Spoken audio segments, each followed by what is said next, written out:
नमस्कार अनि ट्राइफर्लनमा हार्दिक स्वागत छ। गोरखापत्रको ज्ञानसागर पृष्ठ अन्तर्गत 2077 साल फागुन 12 गते बुधबार तदनुसार 2021 फेब्रुअरी 24 वेनेसडेको दिनमा प्रस्तुत गरिएका वस्तुगत प्रश्नोत्तरहरू यस प्रकार रहेका छन्। प्रश्न नम्बर 1, नेपाल दूरसञ्चार प्राधिकरणको तथ्याङ्क अनुसार आर्थिक वर्ष 2077-78 को मङ्सिर महिनासम्म इन्टरनेटको पहुँच पुगेको जनसङ्ख्या हिस्सा कति रहेको छ? 81%।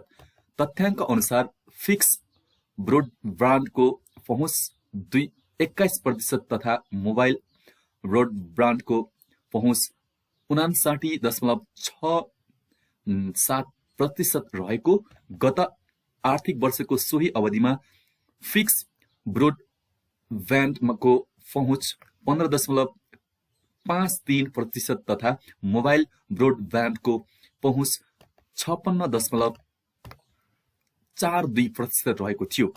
आर्थिक वर्ष 2077-78 सम्मको मङ्सिरसम्मको 4.25 करोड भोइस टेलिफोन लाइन वितरण भएको नेपाल दूरसञ्चार प्राधिकरणको तथ्याङ्क अनुसार 7,35,691 फिक्स टेलिफोन सेवा वितरण भएको, त्यस्तै 3,81,17,735 मोबाइल लाइन वितरण भएको तथ्याङ्क अनुसार 3,64,27,539 जीएसएम लाइन वितरण भएको, CDMA 16,90,196 लाइन वितरण भएको, नेपालमा 4G प्रयोगकर्ता 66,22,316 पुगेको, नेपाल टेलिकमको 4G प्रयोगकर्ता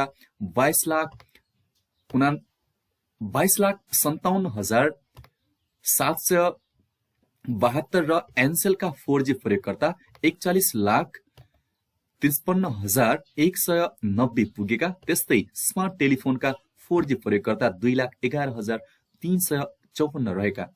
प्रश्न नम्बर 2, धुलिखेल नगरपालिकालाई बालमैत्री नगरपालिका घोषणा कहिले गरिएको हो? विक्रम सम्वत 2077 फागुन 5 गते। नेपाल नगरको 35औं स्थापना दिवसको अवसरमा जिल्लाकै पहिलो बालमैत्री नगरपालिका घोषणा भएको छ। प्रश्न नम्बर 3, नेपाल विद्युत प्राधिकरणको कार्यकारी निर्देशकमा कसलाई नियुक्त गरियो? हितेन्द्र देव साक्यलाई। साक्यलाई नेपाल सरकार मन्त्री परिषदको 2077 माघ 26 को बैठकले कार्यकारी निर्देशकमा नियुक्त गरेको। साक्यले 2077 फागुन 2 मा प्राधिकरणको 17औं कार्यकारी निर्देशकका रूपमा पद बहाली गरेका। साक्यले 4 वर्षभित्रमा प्रति व्यक्ति ऊर्जा खपत 500 युनिट पुर्याउने घोषणा गरेका। अहिले नेपालको प्रति व्यक्ति विद्युत खपत दर 267 युनिट रहेको।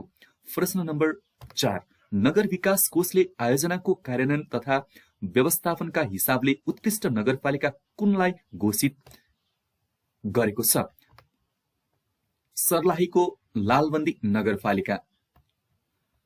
देशभरिका नगरपालिकाको विभिन्न योजना तथा विकास निर्माणमा लगानी गर्दै आएको नगर विकास कोषले सो घोषणा गरेको हो। प्रश्न नम्बर 5, विश्व व्यापार संगठन WTO प्रमुखमा नियुक्त हुन सफल पहिलो महिला को हुनुहुन्छ? एन्कोजी ओकोन्जो-इवेला, पूर्व अर्थमन्त्री नाइजेरियाका। WTO को इतिहासमै पहिलो महिला प्रमुख हुन सफल हुनुभएको ओकोन्जो उक्त पदमा पुग्ने पहिलो अफ्रिकी पनि हुनुहुन्छ। ओकोन्जोले 2021 मार्च 1 देखि कार्यभार सम्हाल्नुहुनेछ र उहाँले कार्यकाल सन् 2025 अगस्त 31 सम्म हुनेछ।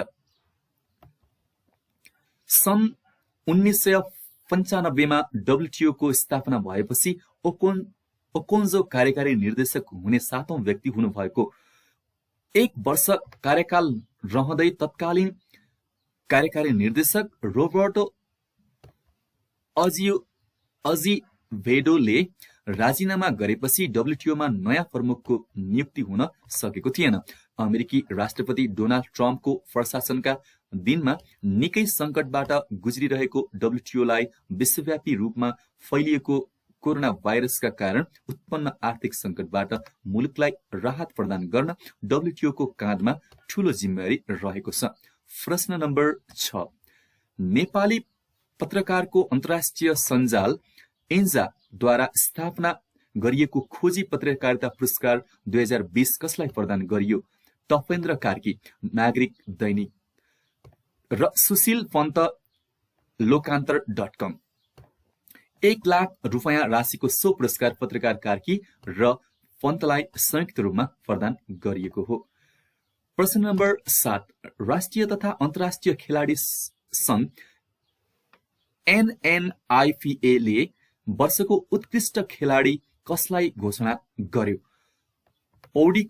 पौडीकी गौरीका सिंह र करातेका मण्डेकाजी श्रेष्ठलाई। 2077 फागुन 8 मा आयोजित 15औं NNIPA स्पोर्ट्स अवार्डमा गौरीका महिलातर्फ र मण्डेकाजी पुरुषतर्फ उत्कृष्ट खेलाडी घोषित भएका। त्यस्तै पुसमा सम्पन्न पल्सर स्पोर्ट्स अवार्ड पनि यी दुवै खेलाडी वर्षका उत्कृष्ट खेलाडी बनेका। यसपटकबाट थप भएको rising player of the year award विधामा पुरुषतर्फ गल्फका सुभाष तामाङ र महिलातर्फ कुस्तीकी सङ्गीता धामी चयन भएका। त्यस्तै प्रतिभावान खेलाडी अवार्ड पुरुषतर्फ फुटबलका सुजल श्रेष्ठ र महिलातर्फ तेक्वान्दोकी आयासा साक्यले प्राप्त गरेका। नेपालका पहिलो अन्तर्राष्ट्रिय धावक गजराज जोशीको नाममा स्थापित गजराज आदर्श खेलाडी अवार्डबाट कराते प्रशिक्षक अकबर शाह सम्मानित भएका। र त्यस्तै पारा एथलेटिक्स अवार्ड टेबल टेनिसका केशव थापाले जितेका। NNIPA पत्रकारिता पुरस्कारबाट अन्नपूर्ण पोस्टका रोशन सिंह रावत सम्मानित भएका। प्रश्न नम्बर 8, विश्वका 100 उत्कृष्ट नर्स तथा मिडवाइफको सूचीमा पर्न सफल नेपालका 4 स्वास्थ्यकर्मी को हुन्? नर्स दुर्गा सापकोटा, सुषमा योन्जन एवं मिडवाइफ प्रशंसा बुढा लामा र रुक्मणी त्रिपाठी। नर्स तथा मिडवाइफ अन्तर्राष्ट्रिय वर्ष 2020 का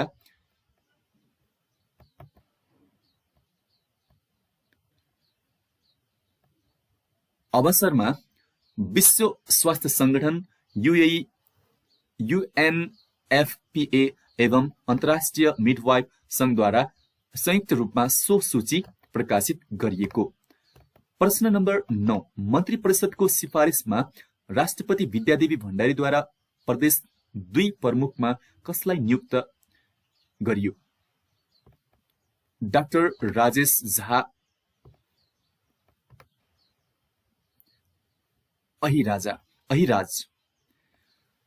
प्रश्न नम्बर 10, बुकर इन्टरनेशनल अवार्ड 2020 कसलाई प्रदान गरियो? म्यारिक लुकास रिजनेभेल्ट। प्रश्न नम्बर 11, युनेस्को प्रधान कार्यालय कहाँ रहेको छ? पेरिस, फ्रान्सको पेरिसमा। प्रश्न नम्बर 12, विश्वको पहिलो बोल्ने रोबोट किरो हो भने नागरिकता प्राप्त गर्ने पहिलो रोबोट कुन हो? सोफिया। विश्व खुशी सूचकाङ्क 2020 मा नेपाल कतिऔं स्थानमा रहेको छ? 92औं स्थानमा रहेको छ, 5.137 अङ्कका साथमा। यस सम्बन्धमा थप जानकारी सस्टेनेबल सोल्युसन नेटवर्कद्वारा सार्वजनिक सो सूची अनुसार विश्वको सबभन्दा खुशी देशमा फिनल्यान्ड 7.08 अङ्कका साथ परेको छ। त्यस्तै सबैभन्दा कम खुशी देश अफगानिस्तान 2.567 अङ्कका साथ पुगेको अङ्क रहन पुगेको छ।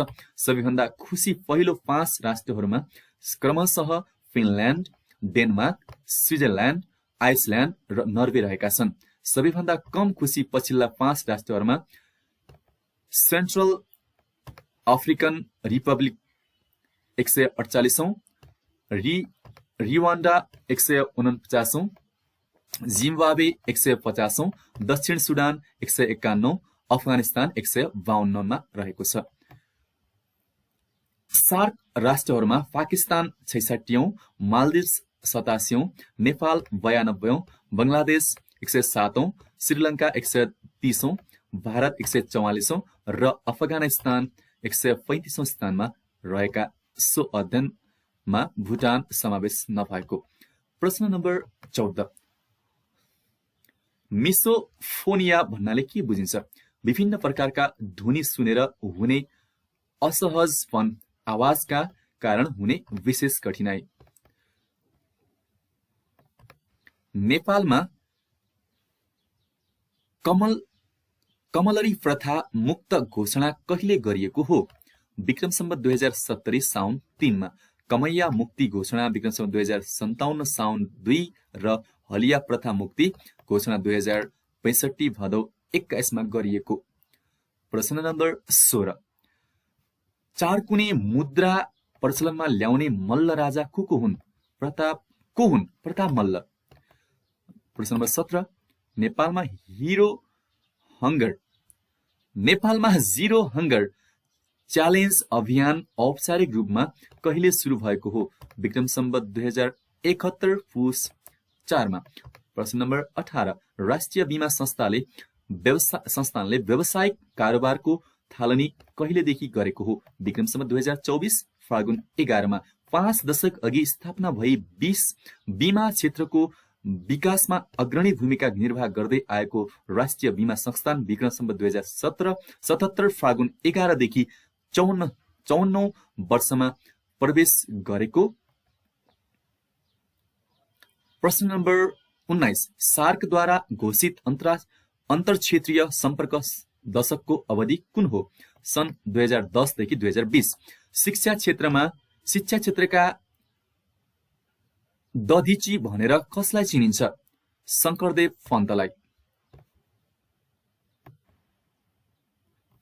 प्रश्न नम्बर 21, साइलेन्ट स्प्रिङ नामक वातावरणसँग सम्बन्धित पुस्तकका लेखक को हुन्? Rachel Carson. प्रश्न नम्बर 22, नेपालका कुन शहीदलाई शहीद माइला उपनामले चिनिन्छ? दशरथ चन्द। प्रश्न नम्बर 23, विश्व आर्थिक मञ्चद्वारा global centre for cyber security को स्थापना कहिले गरियो? सन् 2018 जनवरी 26 मा। साइबर आक्रमणका घटनालाई निरुत्साहित गरी सुरक्षित साइबर स्पेस उपलब्ध गराउने उद्देश्यले यो संस्थाको स्थापना गरिएको। सन् 2018 मार्चदेखि कार्यारम्भ गरेको उक्त केन्द्रको प्रमुख कार्यालय स्विजरल्यान्डको जेनेभामा रहेको। प्रश्न नम्बर 24, त्रिभुवन अन्तर्राष्ट्रिय विमानस्थलमा प्रविधि मार्फत यात्रुलाई सेवा दिने रोबोट सेवाको उद्घाटन कहिले गरियो? विक्रम सम्वत 2076 फागुन 8 गते। प्रश्न नम्बर 25, प्रसिद्ध धार्मिक तथा पर्यटकीय स्थल नवबुद्ध कहाँ रहेको छ? काभ्रेमा। जिल्ला सदरमुकाम धुलीखेलबाट 13 किलोमिटर र राजधानीबाट 43 किलोमिटरको दूरीमा अवस्थित नवबुद्ध बौद्ध धर्मावलम्बीको पवित्र तीर्थस्थल मानिन्छ। गौतम बुद्धको अघिल्लो जन्म नवबुद्धमा भएको धार्मिक किंवदन्ती रहेको छ। बौद्ध धर्मावलम्बीले कार्तिक पूर्णिमामा विशेष मेला भर्ने यस स्थानमा साउन महिनामा गुला पर्व एवं हरेक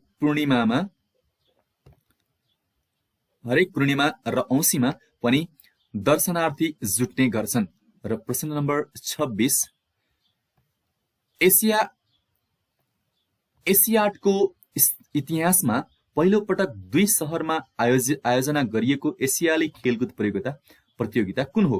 18औं एसियाड सन् 2018 इन्डोनेसियाको जकार्ता र पलेम्बाङमा जुन भएको थियो। यसका प्रस्तुतकर्ता टङ्क केसी सँगै गोर्खापत्रलाई विशेष धन्यवाद छ।